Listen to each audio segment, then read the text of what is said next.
దానం ఇచ్చినప్పుడు ఎప్పుడు ఒకటే లెక్కమ్మ, ఉన్నవాడికి దానం ఇవ్వకూడదు, లేనివాడికి ఇవ్వాలి. దానానికి యోగ్యత ఒక్కటే, పేదరికం, ఇంకేమక్కర్లా. నీకుంది, అదనంగా ఉంది, వాడికి లేదు, ఇచ్చేసి.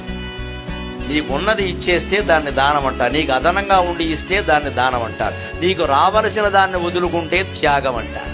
మనం ఏమనుభవిస్తున్నా పరమేశ్వరార్పణం, కృష్ణార్పణం అని అనుభవిస్తే దాన్ని కర్మఫల త్యాగం, పరిత్యాగం అంటారు. అది చాలా గొప్ప. మనకు అదనంగా ఉండే కదా ఇస్తున్నాం, అప్పుడు ఎవరిని ఎంచుకోవాలండి? మనకంటే పెద్దవాడిని ఎంచుకుంటాం ఏంటంటే విచిత్రంగా. వారికి ఇస్తే పుణ్యం, వీరికి ఇస్తే పుణ్యం అని వద్దన్నా మాకు ఇస్తారమ్మా. కానీ పేదవాళ్ళు చాలామంది ఉన్నారు ప్రపంచంలో, వాళ్ళకి ఇవ్వాలి కదా. మేమేం చేసుకుంటాం ఇచ్చినవన్నీ? నాకైతే ఒకటనేమో, ఇచ్చినవి నేను కాదంటే బాగుండదు, వారు బాధపడతారు కాబట్టి పుచ్చుకుంటా. కానీ మా ఇంటికి వెళ్ళేలోగా సగం అయిపోతాయి, ఇంటికి వెళ్ళాక రేపు సాయంత్రంలోగా సగం అయిపోతాయి. అన్ని వాచ్మెన్లకి, డ్రైవర్లకి, క్లీనర్లకి వెళ్ళిపోతాయి. మా అమ్మ పాదాల సాక్షిగా చెబుతున్నా, నాకేమీ దాచుకోవడం.